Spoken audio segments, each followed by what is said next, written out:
안녕하세요, 운전입니다. 오늘은 제가 협찬받은 책을 들고 왔는데요. 제목은 오케팅입니다.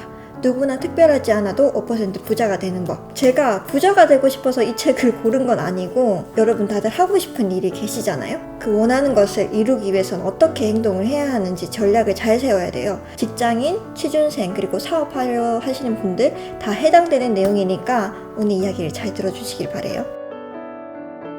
내가 원하는 걸 얻기 위해서는 나 자신을 잘 마케팅해야 돼요. 마케팅이란 용어가 그냥 광고회사 이런 곳에서만 쓰는 게 아니라 우리 일상에서 여러분 자체도 지금 마케팅을 하고 계신다고 생각하시면 돼요. 사람들이 말 잘하는 법을 배우기도 하고 깔끔하게 보이려고 옷을 사기도 하고 나 스스로를 발전시키기 위해 강의도 듣고 그러죠. 이런 것들을 다른 사람이랑 똑같이 한다면 내가 과연 눈에 띌까요?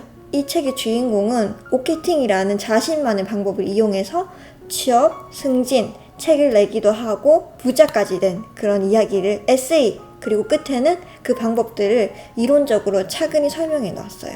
일화를 하나 들려드릴게요. 이분은 지방대 출신의 학점이 그렇게 좋은 편은 아니었다고 해요. 열심히 해서 공부를 하긴 했지만 대형 신문사에 취직을 하고 싶어서 경쟁자들을 보던 중에 이런 생각을 했대요. 지방대 출신이 고스펙, 고학력자들과 경쟁해서 이기려면 어떻게 해야 될까? 학력과 스펙만 본다면 나는 제외 대상 1호였다. 따라서 일단 눈에 띄는 게 중요했다. 지원서를 읽는 사람이 흥미를 느끼게 만드는 것이다. 그래서 나만의 스토리를 짜임새 있고 세세하게 풀어내려고 노력했다. 나는 주변의 걱정과 무시를 딛고 당당히 서류 전형에 합격했다. 이분이 서류를 합격하고 이제 면접을 보려고 준비를 해요. 근데 대부분 취업 면접 볼 때 예상 질문도 뽑고 그리고 그 답변을 외우고 요즘 회사 동향 이런 걸 살펴서 답을 잘 외워서 가긴 하죠. 그런데 이렇게 해서는 자신이 승산이 없다는 걸 이분이 아셨나봐요. 그래서 면접 보기 전에 약간의 전략을 세웁니다. 보통 면접장 들어가면은 면접관이 먼저 질문을 하잖아요. 근데 이분이 여러 명이 들어간 그 자리에서 자신이 먼저 질문을 했대요, 면접관한테. 자, 한 말씀 올려도 되겠습니까? 면접관들이 자신한테 이목을 집중하겠죠? 그리고 난 뒤에 지금 신문사에게 필요한 것들, 부족한 점들을 브리핑을 했대요. 그리고 나를 뽑으면 이런 것들을 보완해서 고쳐보겠다 라고 이야기를까지 마쳤다고 합니다. 결국 합격을 합니다, 이분이. 정리해보자면 이분은 경쟁 상대를 먼저 파악했어요. 그리고 지금 나의 위치가 어느 정도인지를 예측을 하는 거예요. 그리고 이 사람들과 경쟁했을 때 나의 장점을 더 부각할 수 있는 눈에 띄는 행동을 하는 겁니다. 이분 이야기를 듣고 제가 한때 대학원 면접을 볼 때가 생각이 났어요. 이론은 알고 실천을 한 건 아니고 약간 무의식적으로 내가 눈에 띄려면 이렇게 해야지 라고 생각을 했대요. 저는 어떻게 했냐면 연세대 대학원은 정말 유명한 곳이죠. 그래서 제가 학점이 좋고 토익 점수를 잘 땄지만 남들에 비해서 눈에 띌 만한 스펙 같은 건 없었어요. 지방대에서 공부를 잘한 한 학생일 뿐이었어요. 연세대, 고려대, 중앙대를 나온 서울권 아이들이 거의 다 같이 면접을 봤단 말이에요.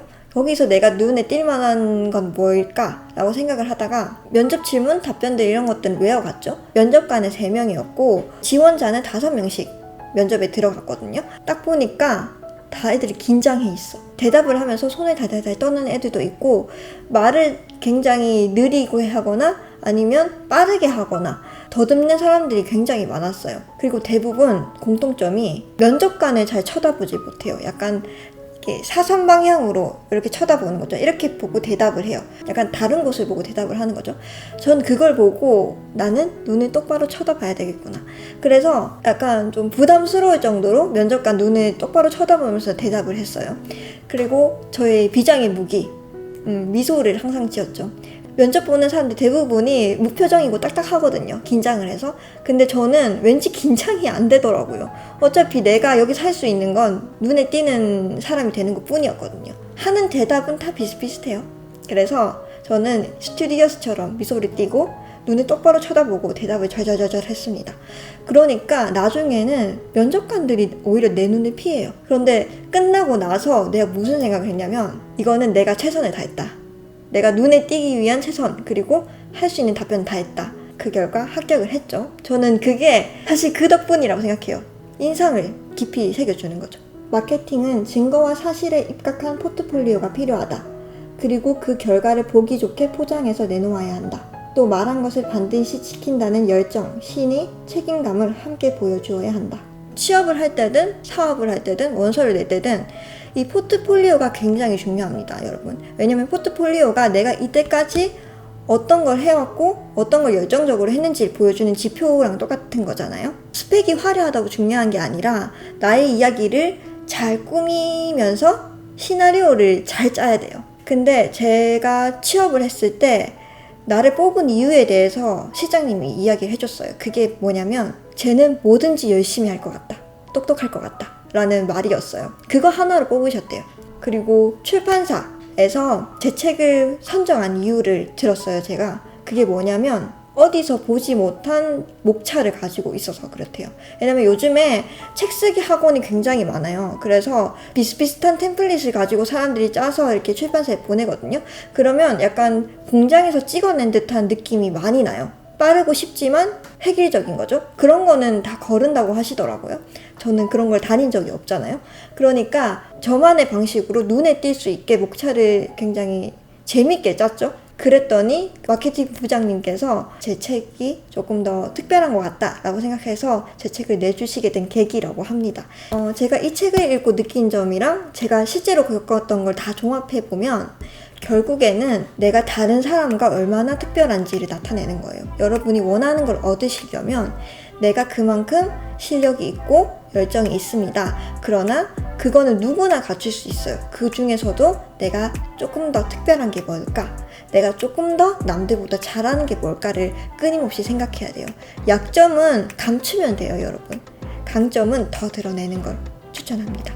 이 책 뒤에는 자기를 어떻게 브랜딩 하는지 그거를 세세하게 가이드라인이 있어요. 그걸 따라서 여러분이 작성 한번 해보시면 내가 어디를 가고 싶은지 내 꿈의 종착역이 어딘지 그런 거를 좀 따져볼 수 있을 것 같아요. 모두 하고자 하는 일을 전략을 잘 짜서 해내시길 바랄게요. 그러면 다음에 봐요. 안녕.